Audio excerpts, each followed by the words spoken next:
Well, if it isn't deja vu, here I am again the next day.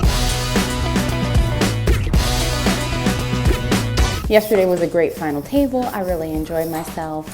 As you guys could hear in my voice, I was disappointed, right? I was smelling the ring, I was tasting the ring. I was like, I should get that ring, But there was a guy who played at the final table with me as well. Really nice guy, really great player named Larry. The one who kept betting and I 3-bet with 6-7, that guy.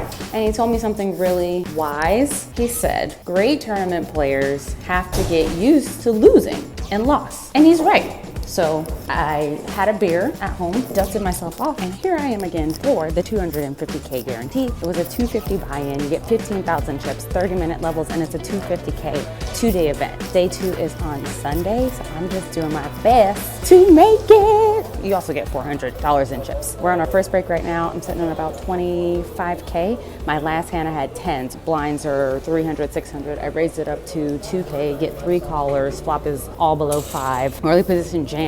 I jam. She's got king jack of diamonds on a diamond flush draw. Runs out clean for me. Now I'm doing good. Now the real game starts, right? I will have to tell you about some other things that happened before me, but I've been having trouble filming lately, so I'm trying to be incognito. All right, you guys, 36 players left. 15 advanced to day 2 out of the 128 that were in the field. I'm sitting on about a stack of about 60K right now. Average is about 50, so I'm feeling pretty good about it. Although I have to consider what's gonna happen at day 2. Anyone buying into day 2 starts with a starting stack of 125. And you know all the pros are coming in, they're just gonna buy in. So I do wanna run my stack up, but at the same time, I just wanna make it to day 2, right? But I'm doing pretty well. I had some real great hands. I had queens, get it all in pre against 10s. I have 3 queens is what you're saying? No, I'll take it. you are Oh, see, I'm telling you. you said it. You said it, I'll take I it. told you. Yes. Not Thank you, a baby trio, Jesus. Now it's a quad. How about you? Woo! Flop a boat, feeling pretty good. I have aces against the super giant stack. The blinds are 600, 1200 at this time. There's 2 limpers, so I pop it up to 5K. They both come in. Flop is 10 high. I bet the flop, obviously.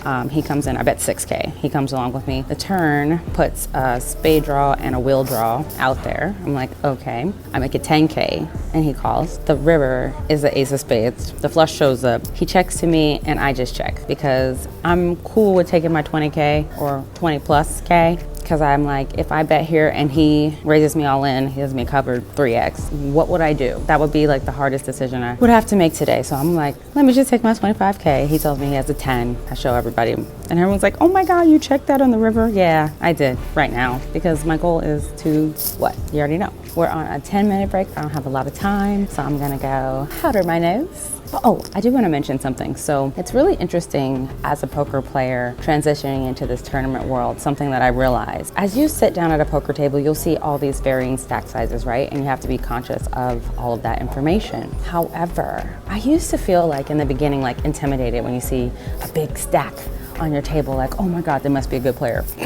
I mean, you do have to be conscious of them for sure, but it's so funny because a lot of times those big stacks are not necessarily the best player. They may be playing super duper aggressive or gotten really, really lucky. When I sat down at my second table I moved, there was a guy, I mean, he had a mountain of chips. He must have had already 100 and something thousand when we were all sitting on 15, 20K. He got knocked out pretty fast. Like that mountain of chips quickly dissolved. And I've seen this happen a lot. And so now I don't get intimidated by what I see and what other people have at my table. I focus on what I have and what I'm gonna do with it. And that's kind of like a life thing too. You can't be looking at everybody rolling around in a whoop-de-wops or living in a whatevers. You gotta focus on you. Focus on where you living, where you rolling, and run your stack up. I just wanna leave y'all with that.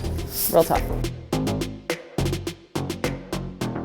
Okay, so I have good news and bad news. Which one you want first? The good news is that I'm still in the tournament. There are 19 players left, so we need 4 to go before we make it to day 2. The bad news is I got about 40K. I had a situation where I have 7-8 of hearts in the cutoff, and the blinds at this point are 1,500, 3K. It folds around to me, and I pop it up to 7K. Button comes along, we go to the flop, which is king, queen, 10. Super wet board, but I continue to tell my story that I've hit this board in a great way. On the flop, I bet 10K, he calls. The turn is like a blank, a 4. I check, check, check. The river is a jack. And so I lead out for 15K, hoping that he's gonna put me on an ace that I just went and hit Broadway. And he tanks and calls, and he's got king 9 of hearts. So he's got the low end of the straight. I lost a big portion of my stack in that, and I've been grinding it back up. I was down to like 20K. I've been grinding back up, just picking up the blind, shoving in good spots, holds around to me. I'm probably gonna jam. Not any 2 cards, but decent holdings. I was so mad at myself. I like literally beat myself up for a long time. Then I thought about something that Femi Fashikin said to me, winner of the Big 50, and he was talking about a situation that he had when he was playing in the Big 50. And I also have like a 5-minute rule where I can beat myself up about any situation and then just move on from that. Give yourself 5 minutes to beat yourself up?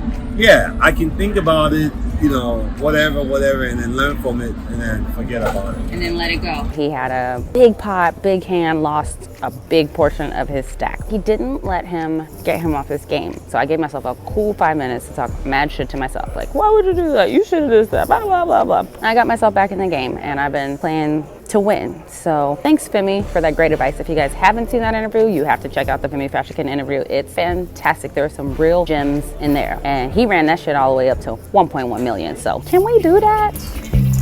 Ace 10. First hand back from the break.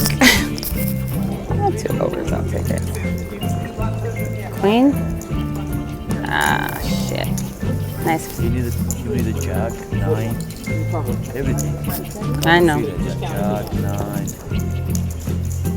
Jack, 9, ace, 10, queen. Well, damn, that was fast. I just made y'all a good news, bad news video. You want to hear the bad news? Came back in under the gun, ace 10 off. I had 35. So you know where that's going, straight in the middle. Get called by 8s. You can see the run out by the river. I had a lot of outs. Any ace, any 10, any queen. The board was paired, so pair the board. Anything. A 9 would pair the board. A lot of outs. And then I hate this. Hey, this is gonna be the P's and Q's for today. If you watch somebody bust out of a tournament or a cash game, whatever it may be, and they had a lot of outs, you don't need to count them for them. Like, you had a lot of outs. I don't know. Oh my God, you had so many outs. Dude, gonna tell me, you could have hit this, you could have hit this, you could have hit that, you could have hit this. I was like, I'm about to hit you. If you keep talking, I can count. I know how many outs I had, and none of them came. Now, when my outs come, you can say, oh my God, you hit your outs. You hit your 1 outer, you hit your 3 outer, you hit your 14 outer. I know I had a lot of outs, boo. None of them showed up. I don't need that. It's like kind of rude. It's kind of like that thing when you lose all your chips and somebody come up and be like, hey, what happened to all your chips? Like, so that's the P's and Q's for today. I don't even know if there's like a phrase for that, but just whatever it is, don't do it. Okay, you guys.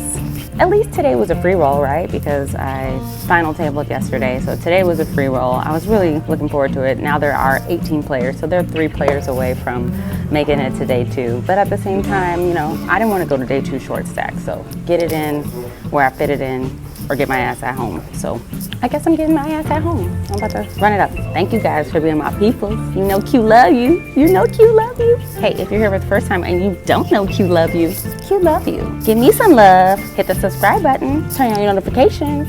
Thumbs up this video and come back next time. Thanks, y'all.